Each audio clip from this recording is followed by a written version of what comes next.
Bismillahirrahmanirrahim. Assalamualaikum warahmatullahi wabarakatuh. Alhamdulillahi rabbil alamin, wassalatu wassalamu ala asyrafil anbiya'i wal mursalin wa ala alihi wa sahbihi ajma'in. Subhanaka la ilma lana illa ma 'allamtana innaka antal alimul hakim. Rabbi shrah lana sadrana wa yassir lana umurana wahlul 'uqdatam min alsinatina yafqahu qawlana. Rabbana yassirna wa la tu'assir alaina ya karim. Ya hadratin Nabi Muhammad Mustafa sallallahu alaihi wasallam wa ala alihi wa ashabihi kiram wa tabi'in wa tabi'in wa man tabi'ahum bi ihsan ila yaumil wa khususan li mu'allif hadzal kitab Imam Sanusi rahimahullah ta'ala wa masyayikhina ajma'in wa walidina al-Fatihah. أعوذ بالله من الشيطان الرجيم. بسم الله الرحمن الرحيم. الحمد لله رب العالمين الرحمن الرحيم مالك يوم الدين إياك نعبد وإياك نستعين اهدنا الصراط المستقيم صراط الذين أنعمت عليهم غير المغضوب عليهم ولا Amin. Alhamdulillah, syukur kepada Allah Subhanahu wa taala kerana pada malam ini dapat kita sambung pengajian kelas Fardhu Ain kita, dan kita akan sambung lagi pada matan Ibnu Barahin pada perbahasan sifat yang harus bagi sekalian Nabi dan juga sekalian Rasul. Sifat harus bagi sekalian Nabi dan juga sekalian Rasul.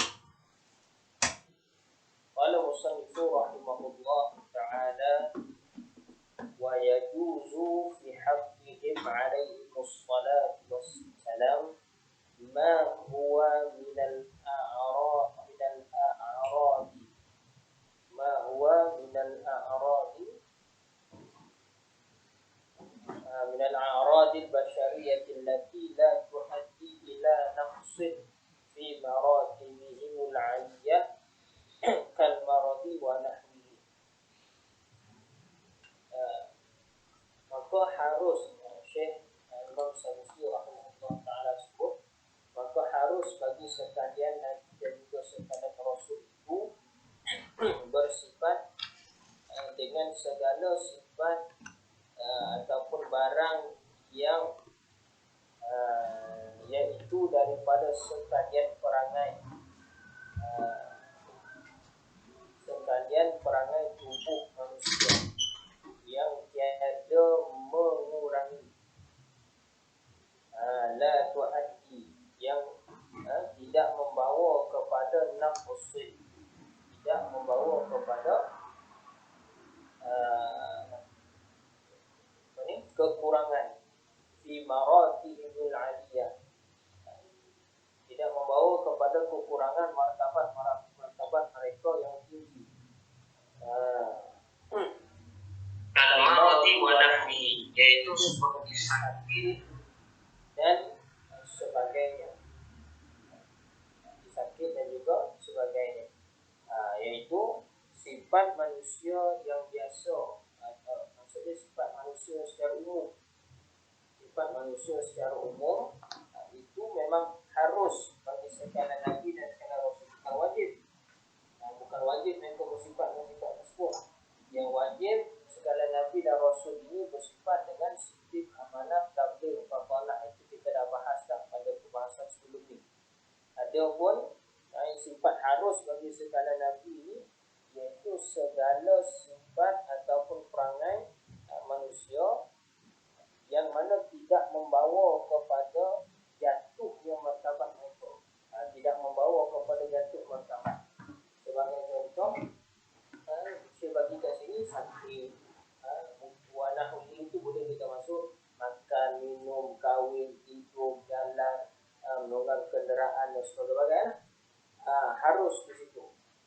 Bukan wajib Nabi mesti makan, bukan wajib makan. dan bukanlah haram untuk Nabi makan suatu benda yang halal. Gitu. Cuma sifat baginda Nabi sallallahu alaihi wasallam kita, terutamanya Nabi kita kan Nabi Muhammad sallallahu alaihi wasallam, Nabi lebih memilih kepada zuhud. Walaupun sebenarnya kalau pada hakikat Nabi memang orang yang sangat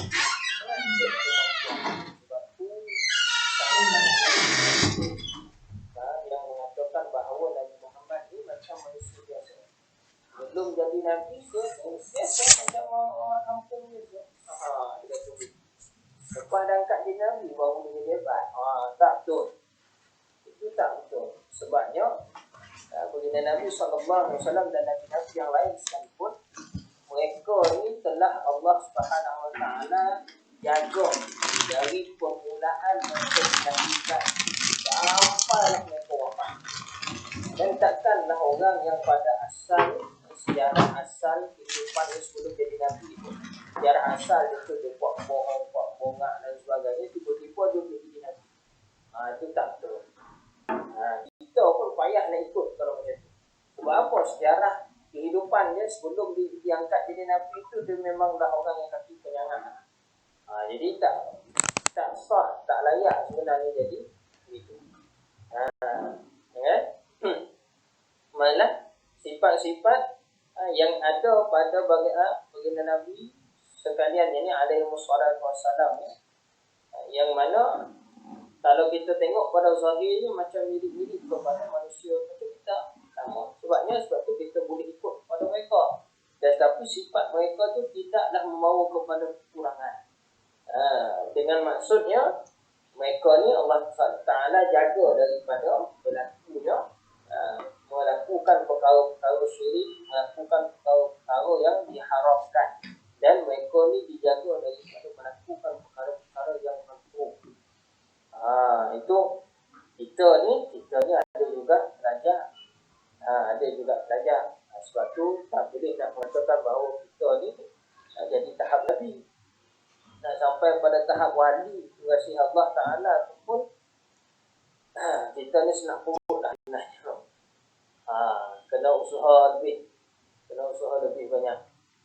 Begitu. Jadi salah sebenarnya barang siapa yang mengatakan bahawa antara lah, kalau kita pernah tengok, kita pernah dengar dia sebutnya Nabi Ayub tu kena sakit sampai isteri dia pun lari, anak dia semua lari dan sebagainya. Jadi perkara ni ada dijawab oleh ulama-ulama kita, terutamanya ulama Syairah dan juga Maturidiyah. Mereka jawab sebenarnya sakit Nabi Ayub tu bukanlah sakit yang melarikan orang. Bukan sakit tu yang melarikan orang. Tetapi orang yang lari itu kerana dia tak nak, dia engkar kepada dakwah yang dibawa oleh Nabi Ayub. Itu sebenarnya. Sebab Nabi Ayub kan Allah Subhanahu Wa Taala kenakan pada dia sakit kulit. Tapi sakit kulit dia tu bukanlah sakit kulit yang macam orang kena apa ni, tak boleh pakai baju. Itu maksud itu. Dia sakit kulit ni dia banyak tahap. Sakit kulit dia banyak tahap. Sampai yang paling teruk sekali, dia tak boleh kena sentuh apa pun. Kalau sentuh, dia dibakar-bakar, dia sakit. Nabi Ayub taklah sampai tahap macam tu.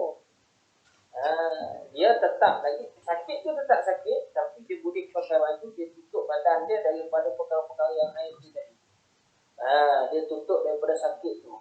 Perkara ni ada disebut oleh siapa? Antara dia oleh Imam, kalau tak silap-silap, dalam kitab Dalam Ilmu Nubuwah, Imam Baihaqi. Imam Baihaqi ada memperbetulkan balik salah faham atas kisah Nabi Ayub tu. Dan juga beberapa kitab-kitab ulama yang lain lah boleh kita semak. Yang jelas ada beberapa ulama yang saya ingat nama dia itu Imam Baihaqi. Dia ada tulis dalam kitab Dalam Ilmu Nubuwah. Siapa dia Imam Baihaqi ni? Imam Baihaqi ni dia merupakan ulama kurun keempat Hijrah. Maknanya dia tu bawah dua lapis kalau selesai daripada Imam Abu Hasan Asy'ari.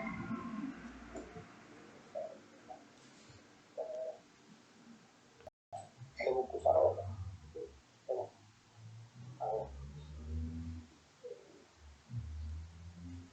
Kalau menurut daripada Syirahu yang diambil daripada kitab Tabaqat Kubra, Imam karangan Imam apa ni? Allahumma shalli ala sayyidina Muhammad.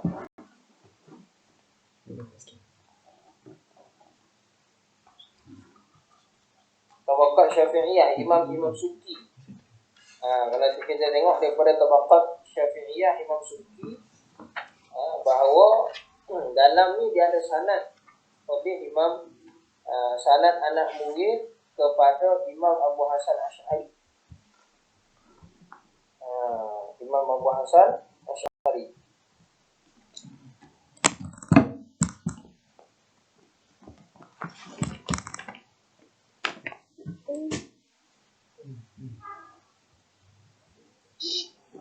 Ya.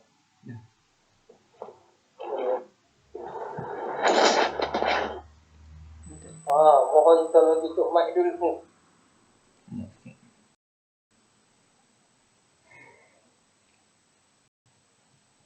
Imam Al-Baihaqi juga. Ini Imam Bakhtilan ni. Mana satu poin tu? Ada silakan lagi.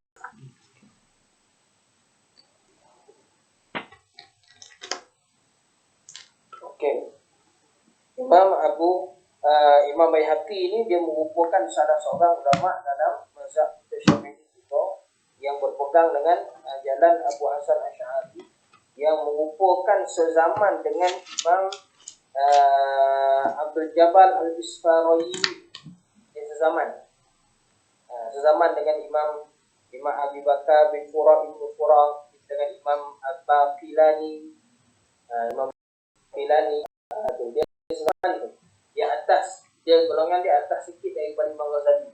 Imam Ghazali kurun kelima, kurun 500 Hijrah Imam Ghazali. Kalau Imam Bahati ni dia atas lagi sikit. Dia ada sebelum, dia 1 tahun sebelum Imam Ghazali. Ya, baik. Antara dia sebut bahawa dia jawab persoalan yang ditimbulkan, ada tuduhan-tuduhan yang ni lah, serong yang dituduh kepada antara dia kepada Nabi Ayub. Nabi Ayub memang dia kena sakit kulit, itu tak dinafikan, dalam Quran pun ada cerita. Tapi sakit kulitnya Nabi Ayub tu bukanlah sakit yang melarikan orang. Orang yang lari daripada Nabi Ayub tu kerana dia memang tak nak ikut kepada ajaran tauhid yang diajarkan oleh Nabi Ayub. Itu sebenarnya. Mereka engkar lah, golongan-golongan yang engkar. Pada zaman baginda Nabi kita sendiri pun, Nabi kita segala sifat kesempurnaan ada pada Nabi kita. Segala sifat kesempurnaan manusia itu ada pada Nabi kita. Tapi pakciknya sendiri pun tak dapat masuk ke dalam agama Islam, iaitu Abu Talib. Adakah kerana Nabi kita tu buat salah? Adakah kerana Nabi kita tu lemah sampai Abu Talib sendiri pun tak nak masuk ke dalam Islam?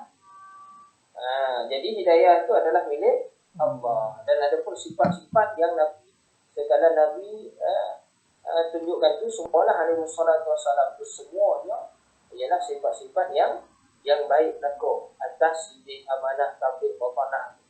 Dan mereka ni harus bersifat seperti mana manusia yang lain, dan sifat mereka yang sama dengan manusia-manusia lain itu ialah untuk nak menunjukkan syariat sebenarnya, untuk nak menunjukkan syariat al-hakam, nak menunjukkan akhlak atau itu.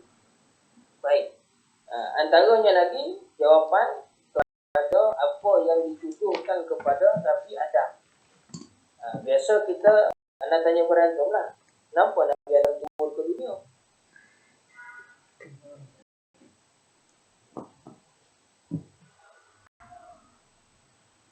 Cuba soal jawab.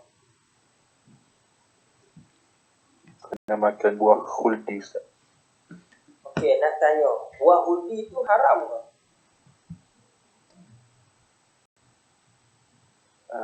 Dia tak, buah tu sendiri dia tak haram, tapi dilarang untuk makan. Adakah perkara yang dilarang dalam syurga?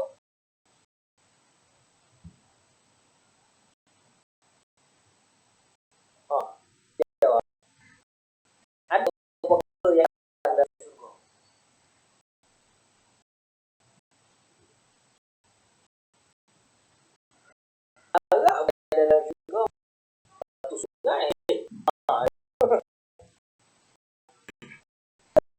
larangan ada perkara di dalam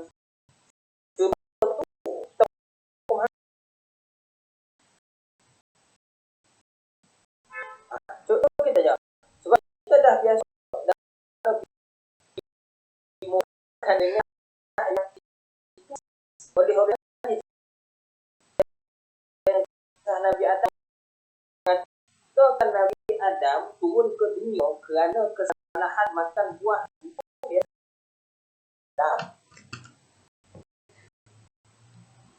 Bukan Islam. Ulama kita suruh Islam kita jadi Jumaat dah lah. Nabi Adam turun kesalahan tapi Allah yang berkenan Adam ya itu tengok dalam Quran wa in qala rabbuka lil malaikati inni ja'ilu fil ardi khalifah. Ayat itu ayat ni cerita daripada Adam diciptakan ke selepas yang Allah Ta'ala sabda yang Allah Ta'ala kepada malaikat wa iz qala rabbuka lil malaikati ja'ilu fil ardi khalifah. Sungguhnya firman Allah Ta'ala kepada malaikat, sungguh aku jadi di atas muka bumi ini satu jadi kalau atas muka bumi ni khalifah. Jadi itu bukan buah tu makan ke tak makan ke Allah tak hendak Nabi Adam turun. Cuma wala taqraba hazihi syajarah, jangan engkau berdua dekati pokok tu. Yang Allah Ta'ala kata jangan kamu berdua dekati pokok. Maksudnya Nabi Adam dan Siti Hawa. Kalau Nabi Adam pergi seorang, salah tak? Itu jawab. Kalau Siti Hawa pergi seorang saja, Nabi Adam tak pergi, salah tak?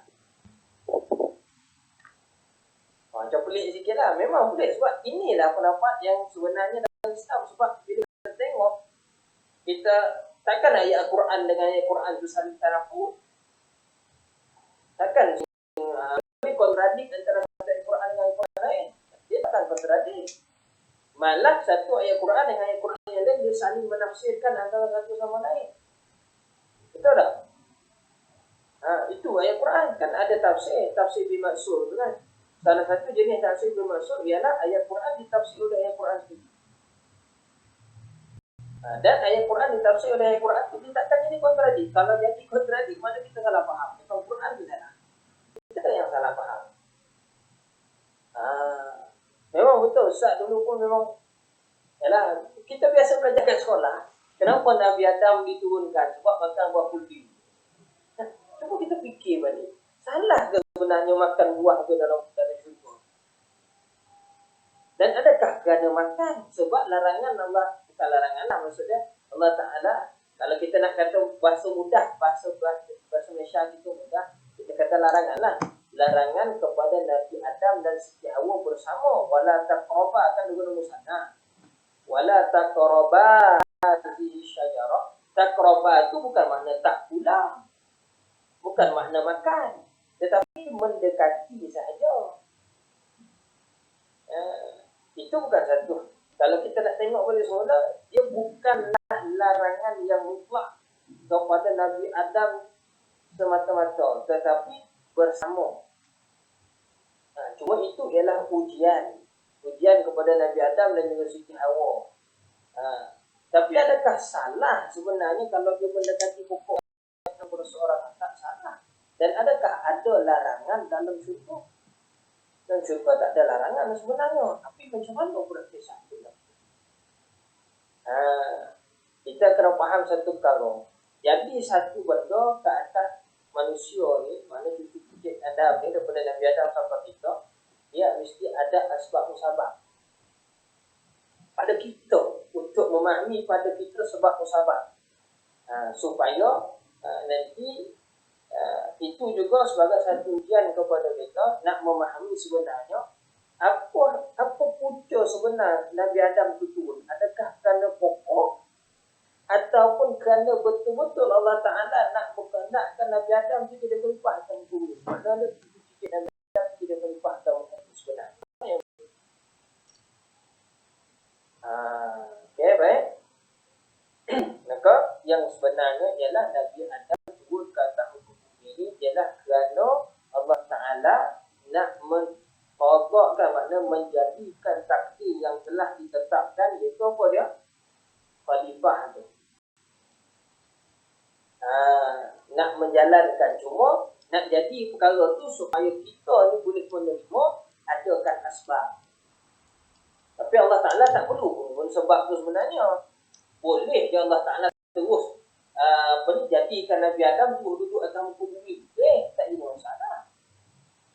Tapi Allah Ta'ala letak dulu dalam syurga. Ada juga hikmah. Kenapa letak Nabi Adam dalam syurga dulu? Hikmah dia supaya dia nampak adanya burung yang berterbangan di syurga tu berpasang. Maka lahirnya sifat naluri dalam hati Nabi Adam berketika tu untuk berpasangan. Maka Allah Ta'ala ciptakan pula Siti Hawa daripada tulang rusuk dia ketika dia tidur. Kisah ni banyaklah buka dalam tafsir Al-Qasir pun ada. Ayat wa iz qala rabbuka lil malaikati inni ja'ilun fil ardi khalifah. Sampai bawah kan tunggu surat kan. Baca berkenaan dengan tafsir tu. Banyak dalam tafsir Jalalain pun ada kisah ni. Jadi ulama kita dibetulkan.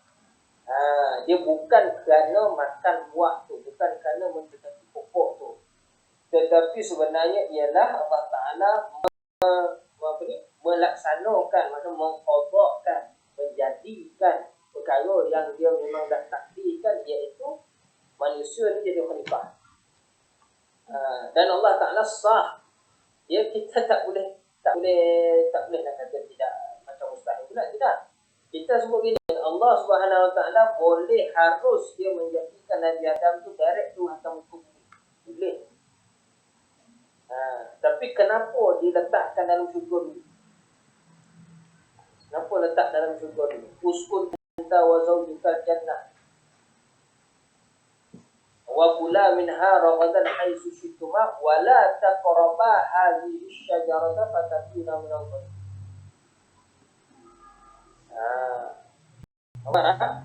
Supaya ada hikmah dia. Belum daripada turun ke atas muka bumi, Allah Ta'ala bagi ujian dulu pada Nabi Adam dan Siti Hawa, nak mengesahkan bahawa engkau ni manusia, dan kau dekat atas muka bumi lebih banyak lagi ujian. Jadi untuk latihan tu di atas di syurga, bagi dulu latihan. Jangan dekat je pokok tu. Bukan kerana salah mendekati pokok tu, dan bukan kerana ada larangan dalam syurga, tidak. Tapi kehendak Allah Ta'ala jangan dekat. Jadi janganlah dekat. Dia punya pengajaran dekat situ, sebabnya atas muka bumi nanti hujan dia lebih besar lagi tu. Nampak tak? Dan ada hikmah yang lain lagi, iaitu nak menunjukkan bahawa jahatnya iblis tu. Innahu lakum aduwwun mubin. Sungguhnya iblis tu, syaitan ni betul-betul musuh kamu yang nyata. Allah Ta'ala nak tunjukkan kepada Nabi Adam, iblis ni memang musuh nyata. Dia tak dapat racun melalui kamu, racun melalui isteri kamu. Itu. Okay? Allah Ta'ala alam. Jadi, adakah Nabi Adam turun daripada syurga ke itu kerana melakukan kesalahan? Tidak. Yang mengatakan Nabi Adam turun ke muka bumi kerana melakukan kesalahan tu orang Kristian. Sebab tu orang Kristian dia kata apa? Nak kafarah balik semula ke atas kesalahan Nabi Adam tu, kita salib Isa. Itu Kristian punya pendapat, bukan Islam. Islam je lah, wala taziru waziratu wisra ukhra. Orang satu dia tak akan menanggung kesalahan orang lain. Malaikat dia menjadi punca orang tu buat salah. Itu satu bab lain lah. Satu bab lain daripada subahat. Itu bab subahat, itu satu bab lain. Tapi pada asal kalau orang itu buat dosa, kita tak buat, kita tak ada tanggung pun dosa. Begitu. Jadi kan kita subahat dengan dia buat jahat. Itu lain. Kita jadi mastermind, dia tolong buat. Kita buat teori, dia buat praktikal. Yang salah siapa? Kita pun tangguh tak jadi sebab ada saham. Itu cerita Subhan. Ya. Jadi Nabi Adam turun ke atas muka bumi bukan kerana makan buah tu dan bukan kerana mendekati pokok, tapi kerana memang kehendak Allah Ta'ala. Jadikan Nabi Adam itu, iaitu fikir dan sampai zaman sekarang ni, khalifah itu pemimpin atas muka bumi. Itu sebenarnya. Dan Nabi Adam itu sendiri telah Allah Subhanahu Wa Ta'ala ajarkan kepada dia ilmu bayan. Wa'allama Adam al-asma' kullaha, dan kami telah mengajarkan kepada Adam itu nama-nama itu. Nama-nama itu lama nafsi itu ilmu-ilmu. Ilmu-ilmu antara ilmu bayan. Ilmu bayan maksud dia apa? Bila kita dengar orang cakap, dia boleh terus faham makna tu surat, makna tu sirat.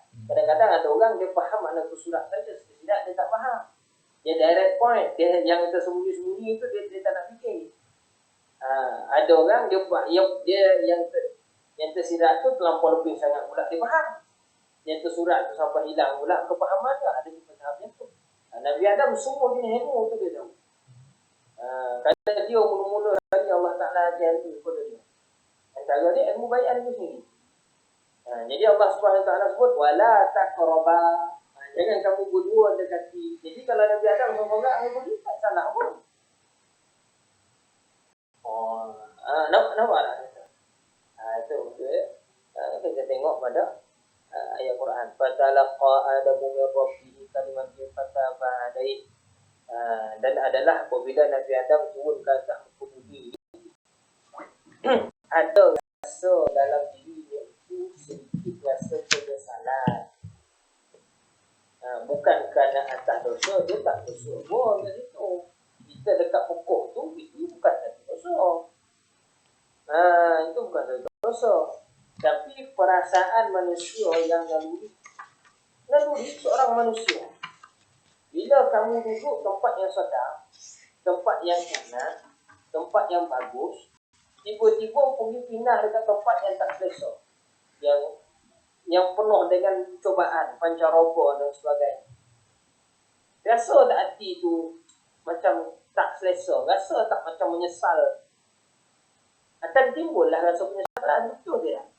Sebab tu Nabi Adam fatalaqa Adamu min Rabbih kalimatin fataba alaihi. Maka pada ketika tu Nabi Adam talaqa, dia belajar daripada Allah SWT ataupun dia mendapatkan daripada Allah SWT, talaqa, menuntut daripada Allah SWT kalimah. Maksud dia kalimah apa tu? Itu dipanggil kalimah tauhid.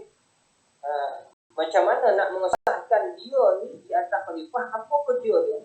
Khalifah atas muka bumi ni apa kerja dia? Kalimah tauhid tu. Kalimah tauhid tu. Untuk nak menegakkan kalimah tauhid. Fataba alaihi, maka Allah Ta'ala ampun dosa. Sebenarnya dia tidak berdosa pun. Kalau nak ikut kita katanya, tapi rahmat rahim Allah SWT tu, maka ada ayat tu fataba alaihi innahu wa ta'ala. Sambunglah ayat tu sampai habis. Okey? Begitu. Dan kalimah yang ditalaqi itu iaitu kalimah tauhid la ilaha illallah Muhammadur Rasulullah. Baik. Allahumma shalli ala sayyidina Muhammad. Baik, terus. Amma burhanu wujubi sidqihim, dan ada pun bukti wajibnya mereka ni, yakni segala Nabi dan Rasul itu bersifat dengan sifat benar. Benar mereka itu, wajib benar mereka itu sekaliannya. Fali'annahum law lam yasduqu lalazimal qismu fi khabarihi ta'ala litasdiqihi ta'ala lahum bil mu'jizah an-nazilati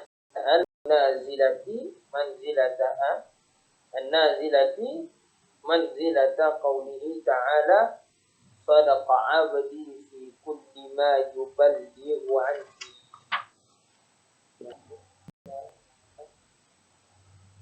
Dan ada pun bukti mereka ni, mana sekalian Nabi dan Rasul itu bersifat dengan sifat benar, mereka tu wajib mereka tu bersifat benar ialah sekiranya mereka ni dusta, fadi annahum law lam yasbutu, mana sekiranya mereka ni tidak benar, mana sekiranya mereka dusta, lazimal kazibu fi khabari ta'ala, maka nescaya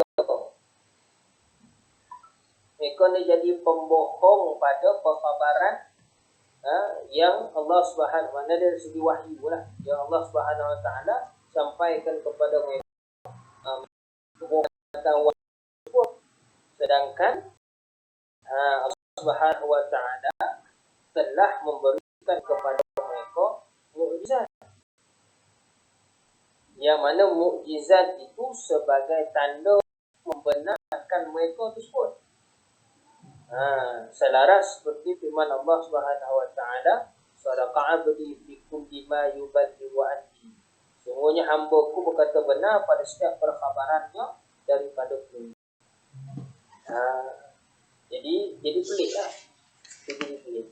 Apa bukti mengatakan bahawa wajib sekalian Nabi Rasul itu bersifat benar? Buktinya ialah jika mereka ni bersifat dengan sifat tidak benar, maka dia bohong. Bohong, maka kalau jatuh, berbohonglah mereka ni tentang wahyu, berbohonglah mereka ni tentang khabar yang Allah Ta'ala bagi sampaikan kepada mereka. Sedangkan dalam ketika mereka berbohong tu, mereka ni diberikan mukjizat, maka berlaku kontradiksi. Padahal mukjizat tu sendiri untuk nak membenarkan mereka, tapi mereka ni bohong. Kan ini takkan berhimpunlah dua benda yang bertentangan pada satu masa. Itulah takkan bertembung, takkan tercampur benda yang berbeza dalam satu masa. Benar dan tipu terjadi serentak, boleh tak? Boleh tak jadi begitu? Tak jadi, dia takkan jadi. Dia takkan jadi begitu. Maka jelaslah mereka itu sekalian Nabi dan Rasul itu bersifat dengan sifat benar. Baik, wa amma burhanu wujubil amanati lahum alaihi wassalatu wassalam, dan ada pun dalil ataupun bukti yang menunjukkan wajibnya sekalian Nabi dan sekalian Rasul itu bersifat dengan sifat amanah. Bali annahum law khalu bi fi'li muharramin aw makruhin lan qalabal muharramu aw al makruh ta'atan fi haqqihim. Ini saya kata. Okey? Sekiranya apa bukti mengatakan mereka ni bersifat amanah, sekalian Nabi Rasul ni bersifat amanah?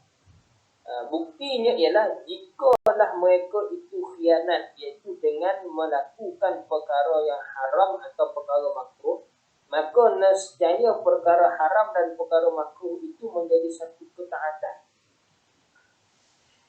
Mana tak ada lah benda dilarang atas muka bumi, haram dan makruh pun jadi harus. Jadi satu taat. Mana buat benda haram tu dapat pahala. Syekh nak kata macam tu. Itu bukti dia. Jadi pelik lah. Takkan buat benda haram dapat pahala. Buat benda haram, buat benda makruh tapi jadi taat. Ada tak jadi itu? Tak jadi. Li'anna Allah Ta'ala amarana biqtida'i bihim fi aqwalihim wa af'alihim. Kerana Allah Subhanahu Wa Ta'ala perintahkan kepada kita untuk mengikuti segala apa yang mereka sebutkan dan segala perkara yang mereka lakukan. Mana apa yang Nabi sebut, apa yang Nabi lakukan, contohkan, kita kena ikut. Dan Allah Ta'ala suruh buat betul. Wa ma atakumur rasulu fakhuzu wa ma nahakum anhu fantahu. Kan ayat tu. Apa yang dibawa oleh segala Nabi itu, maka ambil, ikut. Fakhuzu. Wa ma nahakum anhu fantahu. Apa yang mereka larang, maka tinggalkan. Sekarang ni, jikalah mereka tu khianat, iaitu dengan melakukan khianat, dengan melakukan perkara haram dan melakukan perkara makruh, maka melakukan perkara haram dan melakukan perkara makruh, dan kita ikut mereka melakukan perkara haram dan melakukan perkara makruh, jadi taat, jadi satu ketaatan. Sebab kan perintah Allah Ta'ala, apa yang mereka tunjukkan, apa yang mereka suruh kamu buat, kamu buat. Dah kalau kata Nabi, waliyazbillah lah, dah kalau kata Nabi berkhianat, mana melakukan benda haram ataupun melakukan benda makruh, maka kita jadi wajib dah kena ikut benda tu. Berlakulah pertemuan dekat situ. Berlakulah pertemuan. Buat benda haram, buat benda makruh, dapat pahala. Dia kan jadi macam tu. Okay? Wala ya'murullah ta'ala bisu. Sedangkan Allah Subhanahu wa ta'ala tidak menyuruh kita untuk melakukan perkara haram. Wala ya'murullah ta'ala bifi'li muharramin wala makruhin. Wa hadza bi'ainihi huwa burhanu wujudis salis. Dan Allah SWT itu sendiri tidaklah menyuruhkan kepada kita untuk melakukan perkara haram dan juga perkara makruh. Tapi kalau kata Nabi dan Rasul buat benda perkara haram, perkara makruh, dah kita kena ikut pula. Padahal Allah Ta'ala larang daripada buat benda makruh. Tak jadi saling bertentangan begitu. Sebab tu ialah bukti kepada kita. Kalau kita tengok sungguh-sungguh, kan sampai zaman kita sekarang ni pun ada yang mengaku jadi Nabi, ada yang mengaku jadi Rasul. Cuba tengok apa yang mereka bawa. Tak ada lain, tak bukan melainkan hanya bohong dan juga khianat. Betul tak? Bohong dan khianat saya yang mereka bawa. Nabi dan juga Rasul yang palsu lah. Sampai zaman kita sekarang pun ada Rasul Kaha, Rasul Melayu Kaha, Nabi lah. Berlakunya pahaman ataupun agama yang tidak sebagai agama sekarang, iaitu Qadiani tu, Ahmadiyah Qadianiyah tu, Mirza Ghulam Ahmad tu mengaku jadi Nabi. Dan Nabi ni, mereka ni tidaklah dimakamkan, melainkan pada tempat yang mereka ni meninggal. Nabi kita Rasulullah SAW sendiri pun wafat dekat dalam rumah Sayyidatina Aisyah, maka dimakamkan di situ, itu di Masjid Nabawi sekarang. Betul? Mirza Ghulam Ahmad ni dia meninggal dekat mana? Dia meninggal kat dalam tandas. Dia mati kat dalam tandas. Inilah kisah dia. Dia berlaku debat dengan seorang wali Allah di India. Maksudnya Mirza Ghulam Ahmad ni dekat India. Dia mengaku dia jadi Nabi. Dia didebat oleh ulama Rasulullah di tanah dari dia. Kenapa? Anda tak ingat nama dia. Maka sampai satu tahap, makin dia debat, makin dia pusing macam-macam lah. Akhirnya Syekh ni buat sumpah laknat, ibtihal. Syekh yang wali Allah ni tadi buat sumpah laknat. Kalau betul apa yang kau bawa tu benar, maka Allah Subhanahu Wa Taala akan tunjukkan kebenaran. Tapi kalau apa yang kau bawa tu memang salah, maka Allah Taala akan tunjukkan laknat kepadamu. Jelas tu. Mati dia dekat dalam tandas. Dia kisah Mirza Ghulam Ahmad ni tahun 70-an 80-an. 70-an 80-an boleh buka balik. Masa dia tu. Baru lagi pun 70-an 80-an. Baru berapa puluh tahun ni dulu, 40 tahun dulu lebih kurang. Tahun 70-an 80-an tu. Kan masa tu dekat India belum ada lagi macam kita sekarang ni. Dan tak banyak pun kawasan-kawasan yang ada bekalan lagi. Dia masuk tandas waktu malam, tengah malam. Masa tu kan pakai lampu pitung macam tu je. Jadi sekali tersandung, teroleh, mati. Alhamdulillah. Kalau betul sungguh ni Nabi, tanamlah kat dalam tandas tu. Kan Allah Ta'ala tunjukkan laknat pada orang ini. Di Malaysia kita ada Rasul Kaha maknanya Rasul Melayu, Selangor. Yang ada lagi video saya dengan ini secara rasmi meletakkan jawatan sebagai Rasul Bayu. Bohong. Siapa lantik kau? Tiba letak jawatan. Nah, pening kita pun tak fikir. Normal ke tak normal orang hati. Dia lulusan darjah 2, tapi yang ikut dia tu profesor. Pelik tu. Ada PhD kot. Yang ikut dia jadi pengikut pada Kahar Ahmad. Sampai sekarang lagi yang ada yang profesor tu, yang umpan, yang ada PhD tu, masih lagi mempertahankan Kahar Ahmad ni. Ayah Pin lagi. Ada juga yang ikut. Ayah Pin tu lagi best. Yang ikut tu ada seorang profesor umpan juga. Siapa nama dia? Dia lulusan PhD dia ke Azhar. Umpan tu. Makcik lah makcik. Tapi boleh terpengaruh dengan Ayah Pin. Itu tak tahu nak cakap macam mana. Pelik, memang pelik sungguh. Itulah dia. Sebab tu kita minta kepada Allah Subhanahu Wa Taala tekankan kita dalam keadaan dijaga hidayah dan juga tunjuk hidayah dan taufik kita sampailah kita ni Allahumma khtim lana bi husnil khatimah wa la tahtim alaina bi su'il khatimah. Ya. Dan ini juga adalah Syekh sebut menjadi bukti kepada wajibnya yang ketiga. Yang ketiga iaitu apa? Tabligh. Tabligh. Kan dalam kitab Syekh ni, Syekh bawa sifat wajib bagi Nabi dan juga Rasul tiga sahaja. Siddiq, amanah, tabligh. Betul. Yang tabligh itu dia jadi apa bukti dia? Bukti dia, burhan dia sama macam sifat amanah. Amanah ini mereka menyampaikan perkara yang Allah Subhanahu Wa Taala perintahkan kepada mereka untuk menyampaikan, sama ada menyampaikan itu untuk menyuruh ataupun melarang.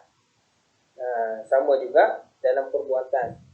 Maka tabligh mereka itu mereka menyampaikan, dan mereka tidaklah menyampaikan perkara yang haram itu menjadi ketaatan ataupun perkara makruh itu menjadi ketaatan. Kalau jadi begitu maka mereka tidak aman atas perintah yang Allah Taala berikan kepada mereka.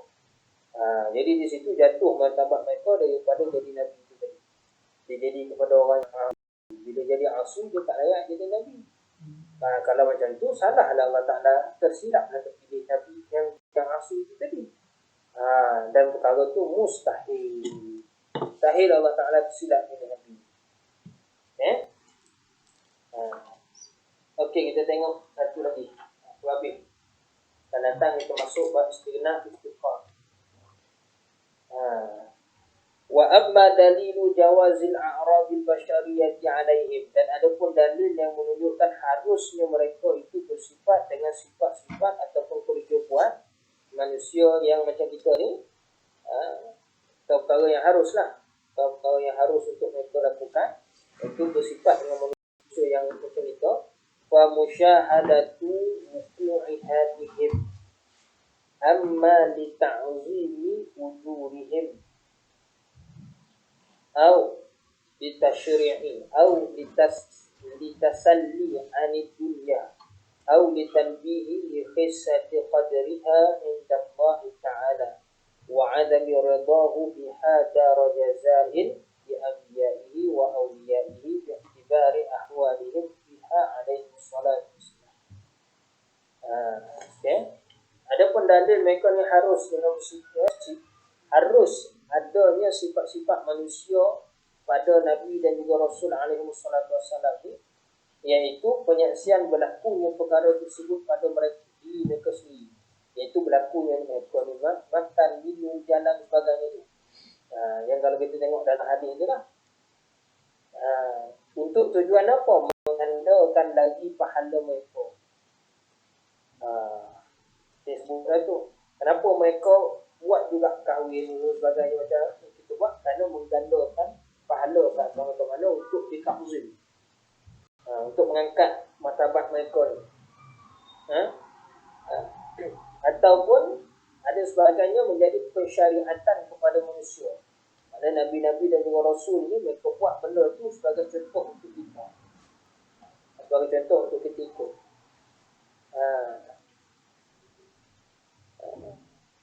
Dan ada juga untuk memberi ketenangan. Litasalli 'ala dunia, untuk memberi ketenangan kepada mereka yang ditimpa minta maaf.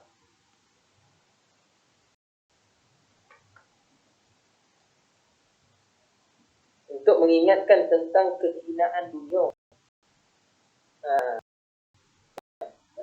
Nabi dan juga Rasul menunjukkan kepada kita sifat zuhud. Contoh, untuk apa? Untuk nak menunjukkan kehinaan dunia ni. Nabi berpanjangan berpuasa. Tapi bukan nak kena puasa bersambung-sambung itu jadi syariat bagi kita, tidak. Tapi untuk nak menunjukkan kepada kita zuhud tak macam ini. Rasulullah sendiri dia dalam rumah tu bukan macam kita berbilik-bilik ada kaki ada itu, tidak, ada TV macam-macam lah, tidak. Tapi dia zuhud, dia tunjukkan kehidupan zuhud supaya apa? Supaya jadi contoh kepada kita, dunia ni tak ada erti. Gitu. Malah hidup jadi macam tu lebih mulia sebenarnya. Dan أو لتنبيه لقصة قدرها عند الله تعالى.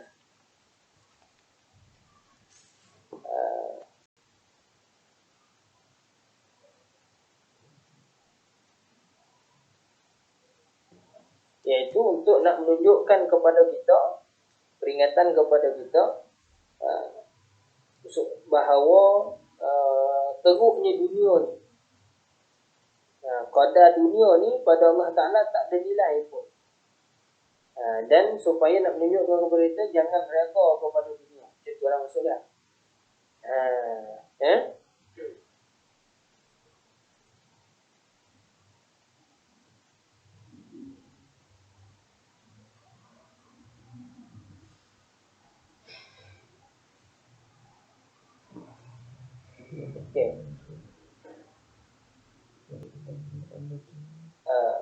Likhisati qadriha inda Allah Ta'ala wa adami radahu biha dara jazain. Dan ada di atas muka bumi ini juga lah menjadikan kepada mereka ni satu contoh untuk kita kepada kita juga tentang keadaan mereka tu.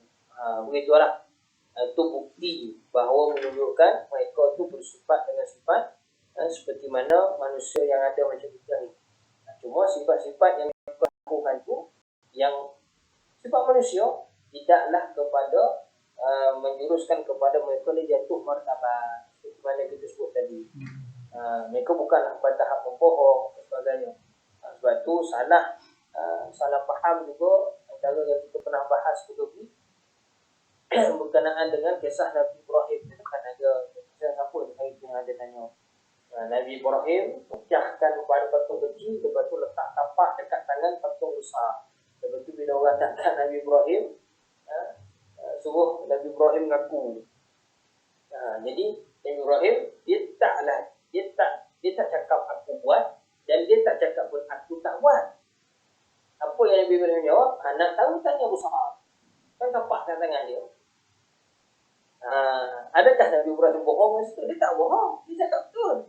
Tapak dekat tangan yang Musa. Tanyalah yang Musa tu. Kalau yang Musa tu boleh cakap, betul lah tu apa yang Nabi Ibrahim cakap tu. Bukan dia bohong. Tapi cara dia cakap tu helah.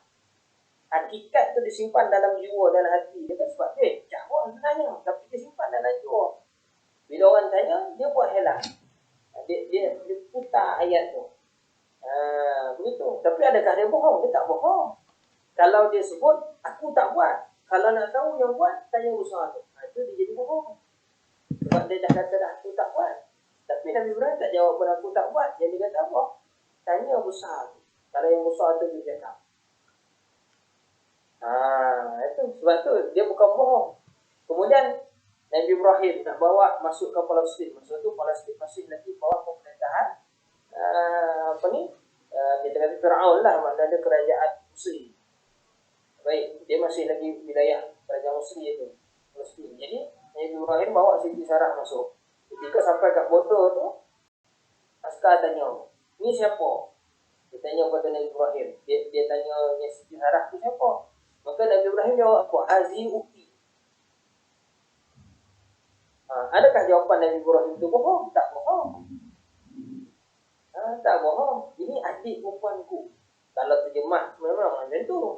Tapi adakah Quran tu kita boleh semua ayat yang kita terjemah harfiah macam tu? Dia ada makna tersirat selepas tu. Maksud dia, bukti yang disebut tu dalam keadaan kata majas. Hakikat dia bukannya adik, tetapi isteri. Tapi dia guna majas. Menunjukkan kepada apa? Adik pada agama. Mana bukti mana saudara perempuan, mana seagama. Satu tauhid yang sama, iaitu tauhid kepada Allah SWT, agama Islam, sama macam itu yang dimaksudkan oleh Nabi Ibrahim bila dia kata hazi bukti itu. Tapi hakikat sebenarnya kata tu isteri dia simpan, dia tak cakap. Nampak tak? Begitu. Jadi dia bukan bohong. Mustahil Nabi bohong. Mustahil Nabi-Nabi dan juga Rasul melakukan pembohongan. Itu berbohong. Mustahil. Allah Ta'ala a'lamu bis